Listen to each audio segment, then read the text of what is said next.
Hello everyone, myself Neerja Singh. Welcome to online biology classes. Last lecture में हमने pollination को पढ़ा। Pollination के बारे में हमने अभी तक डेफिनेशन पढ़ी तथा हमने पॉलिनेशन के दो टाइप को पढ़ा। यानी कि पॉलिनेशन बेसिकली दो प्रकार का, दो टाइप का होता है।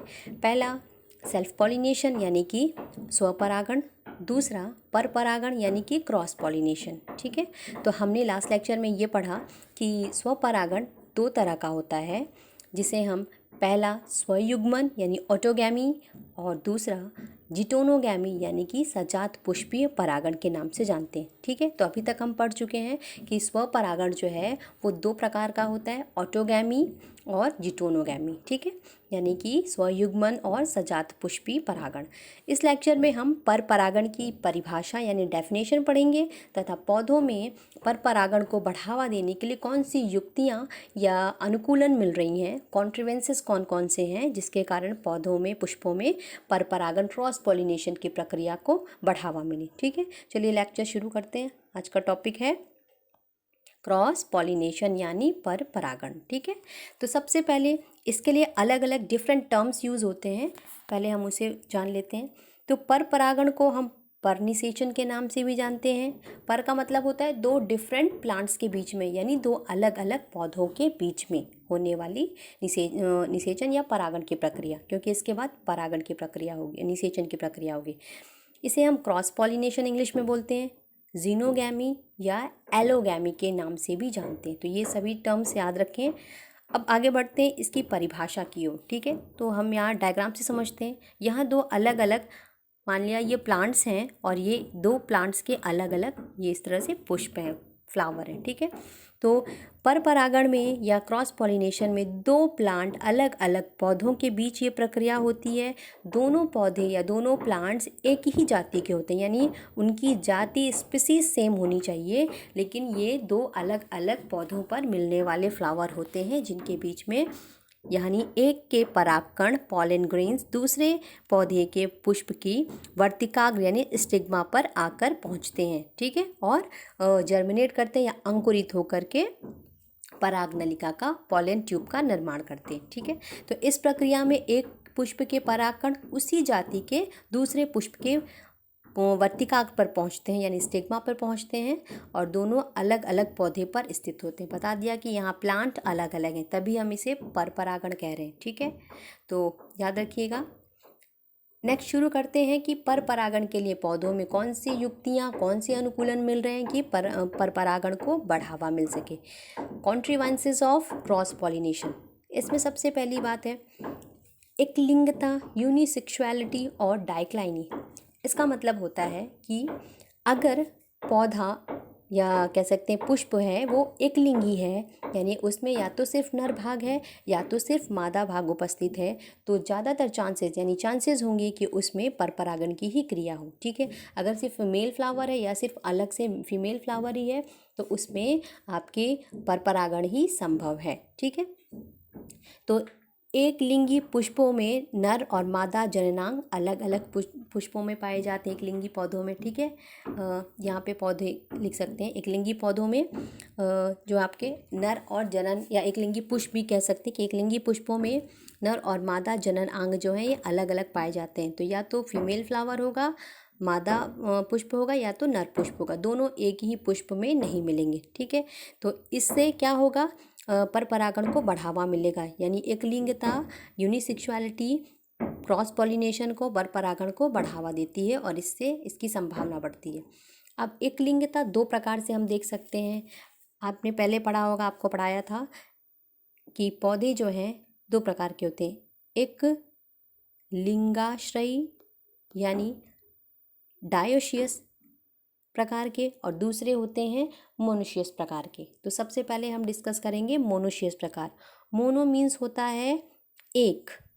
ठीक है, तो यहाँ पर एक ही पौधा हो। ठीक है, यहाँ पे डायग्राम में देखिए, ये एक पौधा हो, यहाँ पे मान लिया दो तरह के फ्लावर निकले हुए, ये पुष्प हैं। ठीक है, इसमें सिर्फ मेल पार्ट है और इसमें सिर्फ क्या है, फीमेल पार्ट है। ठीक है, तो ये मादा पुष्प है, ये नर पुष्प है, यानी इसमें सिर्फ मादा जनन अंग है, फीमेल रिप्रोडक्टिव ऑर्गन है और इसमें सिर्फ मेल रिप्रोडक्टिव ऑर्गन है। तो हम इसे कहेंगे ये स्त्री केसरी पुष्प है, ये पुंकेसरी पुष्प है, यानी ये पिस्टिलेट फ्लावर है और ये स्टैमिनेट फ्लावर है। ठीक है, आपको हिंदी इंग्लिश दोनों के टर्म बता रही हूँ।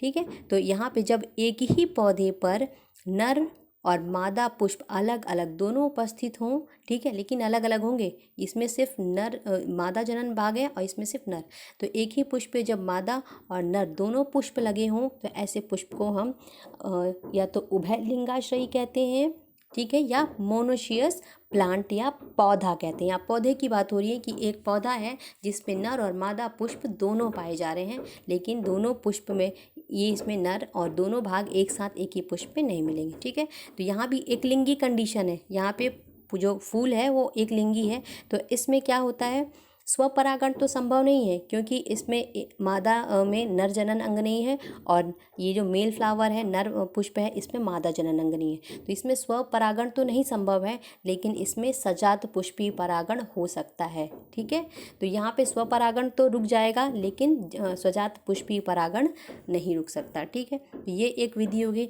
दूसरा प्रकार का पौधा आपका लिखा जाता है एक लिंगाश्रयी। एक लिंगाश्रयी का मतलब होता है डायोशियस।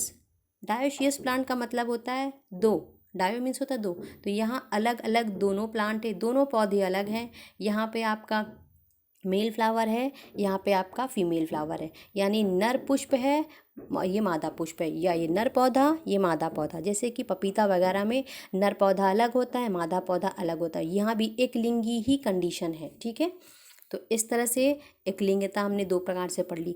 आगे बढ़ते हैं, स्वबंध्यता। स्वबंध्यता को हम सेल्फ स्टेबिलिटी या इनकम्पैटिबिलिटी के नाम से जानते हैं। स्व का मतलब होता है सेल्फ, ठीक है, यहाँ पर स्वबंध्यता में पुष्प का निषेचन उसी के पराग कणों द्वारा नहीं होता है, यानी उसी पुष्प का स्वयं का जो पुष्प है उसी के पराग कणों को निषेचित होने से, निषेचन करने से रोक रहा है। ठीक है, यानी पुष्प में स्वयुग्मन या कह सकते हैं स्वपरागण को यहाँ पे रोका जा रहा है। एक ही पुष्प के परागकण उसी पुष्प की वर्तिकाग्र पर नहीं अंकुरित हो सकते हैं। तो इस तरह की जो प्रक्रिया है इसे हम स्वबंध्यता या सेल्फ स्टेबिलिटी के नाम से जानते हैं। ठीक है, यहाँ पे डायग्राम से समझते हैं। ये आपके फीमेल पार्ट का डायग्राम है, ये अंडाशय, ये वर्तिका, ये वर्तिकाग्र, ओवरी, स्टाइल एंड स्टिग्मा। यहाँ पे S1 और S2 ये जो दे रखा है और S1 S2 ये लिखा है कि इनमें एक समान यानी सिमिलर बंध्य जीन है, स्टेराइल जीन्स हैं। अगर ये दोनों सेम हो गए यानी परागकण में भी सेम होंगे, अगर एक ही पुष्प का है, एक ही फ्लावर के परागकण है उसी पुष्प की वर्तिकाग्र पर गिरेंगे तो इन दोनों में जीन्स सेम है। ठीक है, तो इनमें सेम जीन्स होने की वजह से ये परागकण इसके स्टिग्मा पर, वर्तिकाग्र पर नहीं अंकुरित हो सकता, नहीं जर्मिनेट करेगा। ठीक है, यहाँ पे देखिए S1 लिखा है, S1, तो ये यहाँ पे पराग नलिका नहीं बन पाई तो इसमें नहीं बनेगी। यहाँ पर भी आप देखिए ये जैसे इस पे गिरते हैं इसमें कोई पराग नलिका नहीं बनती है, यानी ये प्रोसेस यहीं प्रक्रिया रुक जाती है दोनों। अगले स्टेप में देखिए S1 ये बिल्कुल जो थे इससे मैच कर रहे थे तो इसीलिए वर्तिका इसमें क्या होता है, परागकण जो है इसमें अंकुरित नहीं होते। लेकिन S3 ये इससे मैच नहीं कर रहा, यानी इनका जीन और इनका जीन अलग है, तो ये दूसरे पौधे का परागकण है ये अंकुरित हो जाता है। तो यहाँ पर ये क्या कर रही है, वर्तिकाग्र इसको अंकुरित होने दे रही है, तो यहाँ पे पराग नलिका बन रही है, तो यहाँ वाला होगा। इसके बाद S3 और S4 ये दोनों अलग अलग पौधों से आए हुए परागकण हैं, पॉलन ग्रेन्स हैं, इसीलिए यहाँ पे पॉलन ट्यूब पराग नलिका बनती है और आगे प्रक्रिया बढ़ती है। ठीक है, तो इस व्यवस्था को हम सेल्फ स्टेबिलिटी, स्वबंध्यता कहते हैं। ठीक है, यानी इन पौधों में जब एक पुष्प के परागकण उसी पुष्प की वर्तिकाग्र यानी स्टिग्मा पर गिरेंगे तो उनका जर्मिनेशन, अंकुरण नहीं होता, लेकिन जब यही परागकण उसी जाति के दूसरे पुष्प पर जाके गिरते हैं उनके वर्तिकाग्र पर तो ये जर्मिनेट हो जाते हैं, अंकुरित हो जाते हैं। ठीक है, तो ये भी क्या कर रही है, पर परागण को बढ़ावा दे रही है ये तरीका भी। ठीक है, तो आलू, तंबाकू, सेब एग्जाम्पल पूछा जाता है, सेल्फ स्टेबिलिटी पाई जाती है सेब में, एप्पल में, झुमकलता, पैसिफ्लोरा और पिट्यूनिया, इन सभी में सेल्फ स्टेबिलिटी, स्वबंध्यता पाई जाती है। ठीक है, इस तरह से ये पर परागण को बढ़ावा देते हैं। नेक्स्ट आता है स्वदूषण यानी सेल्फ पॉइजनिंग। तो कुछ पौधे ऐसे होते हैं, जैसे कि आपका आर्किड का पौधा है, ठीक है, उसके पुष्प में अगर उसके एक पुष्प के परागकण उसी पुष्प के वर्तिकाग्र पर गिरते हैं, यहाँ पे वर्तिकाग्र होना चाहिए, पर गिरते हैं, तो ये पॉइजन का काम करते हैं और ये क्या करते हैं, पुष्प को ही सुखा देते हैं, ठीक है, पूरा जो पुष्प है वो सूख जाता है, ठीक है। तो ये स्वदूषण यानी कि पॉइजन का काम कर रहे हैं, यानी अगर ये एक ही पुष्प के परागकण उसी पुष्प की स्टिग्मा पर गिरेंगे तो ये पॉइजन की तरह कार्य करेंगे और उसकी ग्रोथ को रोक देते हैं और पुष्प सूख जाता है, ठीक है। अगला है पृथक पक्वता या भिन्न काल पक्वता, डाइकोगैमी, ठीक है। पृथक पक्वता नाम से ही समझ में आ रहा है, भिन्न मतलब अलग अलग समय पर नर और मादा जनन अंग अगर मैच्योर होते हैं एक ही पुष्प में, तो यहाँ पर क्या है, द्विलिंगी कंडीशन है। शुरू में आपने पढ़ा एकलिंगी पुष्प है, लेकिन यहाँ पे अगर पुष्प द्विलिंगी हो, नर और मादा एक ही पुष्प में उपस्थित हो, तब कौन सी कह सकते हैं कि युक्ति या अनुकूलता मिलती है, जिसके कारण पर परागण की चांसेस बढ़ते हैं। तो बहुत से द्विलिंगी पुष्प में नर और मादा जनन अंग क्या होते हैं, अलग अलग टाइम पे मैच्योर होते हैं। जब अलग अलग समय पे ये मैच्योर होंगे, परिपक्व होंगे, तो इनके बीच में आपस में स्वपरागण नहीं हो पाएगा, ठीक है, और पर परागण की संभावना बढ़ जाती है, ठीक है, जिसे हम भिन्न काल पक्वता कहते हैं। तो भिन्न काल पक्वता यानी डाइकोगैमी क्या होता है, यानी जब आपका मेल और फीमेल, नर और मादा जनन अंग अलग अलग समय पे मैच्योर हों, तो इस कंडीशन को हम डाइकोगैमी या भिन्न काल पक्वता, पृथक पक्वता कहते हैं। अब ये दो प्रकार से हो सकती है। पहला है आपका पुंग पूर्वता, प्रोटेंड्री। पुंग मतलब होता है पुमंग, पुंकेसर से संबंधित है, यानी यहाँ पे नर जनन भाग पहले मैच्योर हो रहा है, पहले परिपक्व हो रहा है, तो इसे प्रोटेंड्री, ठीक है। प्रो मीन्स होता है पहले, एंड्री मीन्स होता है एंड्रोशियम, यहाँ एंड्रोशियम पहले मैच्योर हो रहा है। तो जब पुष्प में पुमंग यानी कि एंड्रोशियम जायांग यानी गाइनोशियम से पहले मैच्योर हो जाए, तब इसे हम इस अवस्था को पुंग पूर्वता कहते हैं, ठीक है। तो इस पुष्प के परागकण क्या होते हैं, क्योंकि यहाँ पे एंथर जो है पहले मैच्योर हो रहा है, परागकण पहले मैच्योर हो रहे हैं, तो ये उसी पुष्प की वर्तिकाग्र पर न पहुंचकर किसी दूसरे पुष्प की वर्तिकाग्र पर पहुंचकर परागण करते हैं, ठीक है। एग्जाम्पल है गुड़हल, कपास यानी कॉटन, साल्विया सूर्यमुखी यानी सनफ्लावर, गेंदा आपका मैरीगोल्ड, धनिया कोरिएंडर, ठीक है, आदि। नेक्स्ट है स्त्री पूर्वता, प्रोटोगाइनी, ठीक है। तो स्त्री पूर्वता का मतलब होता है स्त्री केसर, यानी मादा जनन भाग अगर नर जनन भाग से पहले मैच्योर हो जाए और ग्राही हो जाए, यानी परागकण को ग्रहण करने के लिए तैयार हो जाए, तो इसे प्रोटोगाइनी या स्त्री पूर्वता कहते हैं। प्रोटो मीन्स होता है पहले, गाइनी मीन्स होता है गाइनोशियम यानी जायांग पहले मैच्योर हो रहा है। तो जब पुष्प का स्त्री केसर इस परागकोश से पहले परिपक्व हो जाता है, तो इसे स्त्री पूर्वता या प्रोटोगाइनी कहते हैं, ठीक है। इस स्थिति में क्या होता है, वर्तिकाग्र यानी कि स्टिग्मा दूसरे पुष्प से आए, दूसरे फ्लावर से आए परागकण यानी कि पॉलन ग्रेन को रिसीव करती है। एग्जाम्पल है बरगद, पीपल, अशोक, शरीफा, चंपा आदि। बरगद आप जानते हैं, ठीक है, फाइकस बेंगालेंसिस, ठीक है, फाइकस रिलीजियोसा पीपल को कहते हैं, फिर ये अशोक हो गया, शरीफा हो गया आपका, और चंपा।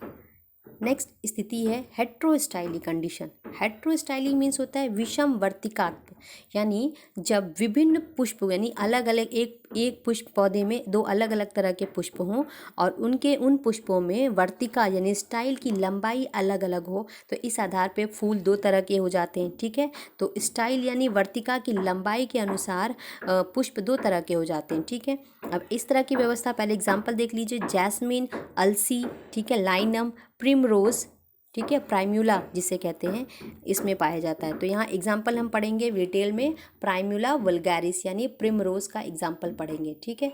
इसमें दो तरह के पुष्प मिलते हैं, यहाँ पे दो तरह के बना रखे हैं। तो एक होता है पिन आइड का डायग्राम ये है, जिसमें वर्तिका आपको दिख रही है ये, ठीक है, यहाँ पे स्टाइल लंबी होती है। पिन आइड टाइप के फ्लावर में, पुष्प में वर्तिका लंबी होगी और पुंकेसर आपको दिख रहे हैं यहाँ पे छोटे छोटे हैं, ठीक है, पुंकेसर वर्तिका से छोटे होते हैं। दूसरा इसे हम थ्रम आइड कहते हैं। थ्रम आइड टाइप में क्या होता है, वर्तिका छोटी हो जाती है और पुंकेसर लंबे हो जाते हैं। ठीक है, तो इस तरह से भी क्या होता है, यहाँ पे आपस में परागण की क्रिया ना होके पर परागण को बढ़ावा मिलती, क्योंकि इनकी लंबाई में अंतर है, तो इसके वजह से यहाँ पे भी चांसेस होते हैं कि पर परागण की क्रिया हो सकेगी। ठीक है, अगला है हर्कोगैमी। ठीक है, हर्कोगैमी का मतलब होता है जब नेचुरल यानी पौधे में पहले से ही प्राकृतिक रूप से ही कुछ इस तरह से स्ट्रक्चरल फिजिकल बैरियर या कह सकते हैं भौतिक अवरोध मिले पहले से ही पुष्प में मौजूद हो, जिसके कारण परागकोश और वर्तिकाग्र के मध्य परागण की क्रिया हो ही ना पाए, यानी कि एंथर और स्टिग्मा के बीच में पॉलिनेशन न संभव हो सके। ठीक है, तो इस तरह की व्यवस्था कैरियोफाइलेसी कुल के पौधों में वर्तिकाग्र की लंबाई जो है वो पुंकेसर यानी कि स्टेमेन की लंबाई से ज़्यादा होती है, जिसके कारण इन दोनों में परागण नहीं हो पाता। दूसरा एग्जाम्पल है ग्लोरियोसा में जो परागकोश होता है, ये एग्जाम्पल है, ये परागकोश है, दिख रहा है ये। ठीक है, परागकोश जो होता है ये बाहर की ओर इस प्रकार से निकला होता है। ठीक है, जिसके कारण इसमें परागकण वर्तिकाग्र तक नहीं पहुंचते। तो ये इसमें पहले से व्यवस्था है पौधों में नेचुरल। और एग्जाम्पल और है, जैसे कि कुछ पौधे जैसे मदार हो गया, ऑर्किड हो गया, इनमें परागकोश और वर्तिकाग्र में स्थिति ऐसी होती है कि इनके बीच में इतना डिफरेंस होता है कि इनमें स्वपरागण की प्रक्रिया नहीं हो पाती है। और कुछ पौधे जैसे कुछ फ्लावर ऐसे हैं जैसे जिनमें परागकोश बाहर की ओर निकले होते हैं और वर्तिका जो होती है यानी स्टाइल अंदर की ओर घुसी होती है, जिसके कारण उनमें परागण नहीं हो पाता, जैसे कि पैंसी नामक पुष्प में। ठीक है, तो इस तरह से पौधों में कुछ व्यवस्थाएं युक्तियां मिलती है जिससे परागण को बढ़ावा मिलता है।